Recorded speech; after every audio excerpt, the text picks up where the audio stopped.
এই মুহূর্তে সরাসরি চলে যাব দিল্লিতে কংগ্রেসের সাংবাদিক বৈঠকে।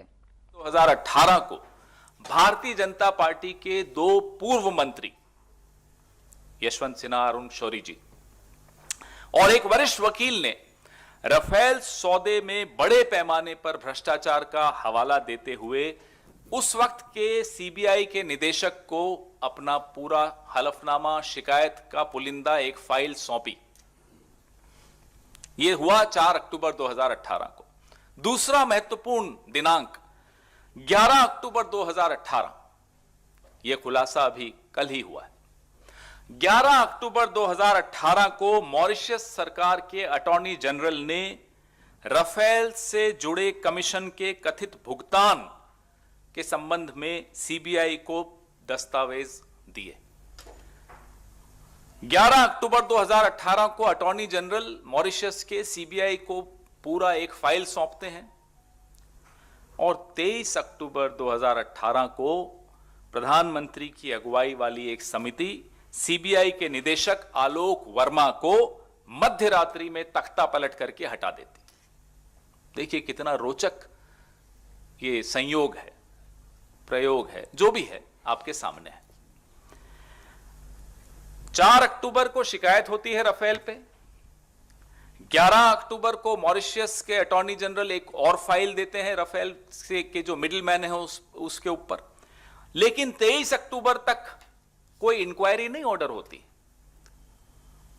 बजाय इंक्वायरी ऑर्डर होने के तख्ता पलट हो जाता है सीबीआई में। सीबीआई में आधी रात को रेड होती है।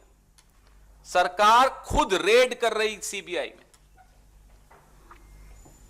आलोक वर्मा को हटाया जाता है और अपने चहेते नागेश्वर राव को सीबीआई का निदेशक बना दिया जाता है। यह प्रधानमंत्री की अगुवाई वाली समिति करती है, कोई और नहीं करता। प्रधानमंत्री स्वयं यह काम कर रहे हैं।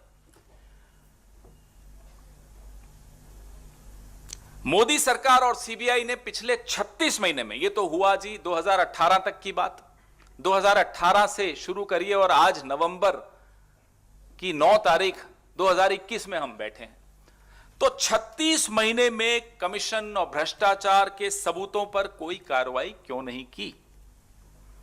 इस मामले को क्यों दफनाया गया? मोदी सरकार ने मध्य रात्रि जो तख्ता पलट सीबीआई में करके प्रमुख को हटाया था, वो क्यों हटाया? उस निर्णय के राफेल से क्या संबंध है? राफेल घोटाला सिर्फ कोई 60-65 करोड़ रुपए के रिश्वत का घोटाला नहीं है। सिर्फ उतना ही मुद्दा नहीं है। यह इस देश का सबसे बड़ा रक्षा सौदा है और इसलिए कह रहे हैं हम सबसे बड़ा रक्षा घोटाला है। कांग्रेस और यूपीए की सरकार ने अंतर्राष्ट्रीय टेंडर के जरिए, जब वो टेंडर खुला, L1 आया, 526 करोड़ रुपए प्रति लड़ाकू विमान, उसमें कीमत आई। बातचीत शुरू हुई, नेगोशिएशंस होती हैं। इतनी बड़े रक्षा सौदे में ऐसा नहीं होता कि एक रात में हो जाता है। मोदी सरकार ने क्या किया? हम तो 2014 में हार गए। मोदी सरकार ने वही राफेल लड़ाकू विमान बिना किसी टेंडर के 1670 करोड़ में खरीदा। 526 करोड़ में हमने सौदा किया, 1600 और हमने टेंडर के माध्यम से किया। 1670 करोड़ में बिना टेंडर के 36 विमान नरेंद्र मोदी जी ने लिए। ये रट गया हमको, आपको भी रट गया होगा, देश को भी अब रट गया है। और सबसे महत्वपूर्ण बात क्या है? दोनों में अंतर क्या है? यूपीए के राफेल सौदे में और मोदी के राफेल सौदे में। मैं मोदी सरकार भी नहीं कहूंगा, मोदी जी का पर्सनल राफेल सौदा था। उसमें अंतर यह है कि एक तो कीमत का अंतर मैंने आपको बता दिया, 526 करोड़ की चीज 1670 करोड़ में ली गई। दूसरा, ट्रांसफर ऑफ टेक्नोलॉजी, तकनीक का, प्रौद्योगिकी का हस्तांतरण, जो सबसे महत्वपूर्ण, और भी कई महत्वपूर्ण हमारे सौदे में मुद्दे थे, बिंदु थे, लेकिन यह बहुत महत्वपूर्ण बिंदु था कि 108 विमान 126 में से हिंदुस्तान में बनने थे। हमें टेक्नोलॉजी 526 करोड़ में ना केवल विमान मिल रहे थे, टेक्नोलॉजी भी मिल रही थी। मोदी जी के सौदे में 1670 करोड़ का विमान बिना टेक्नोलॉजी ट्रांसफर के खरीदा गया। तीसरा महत्वपूर्ण अंतर,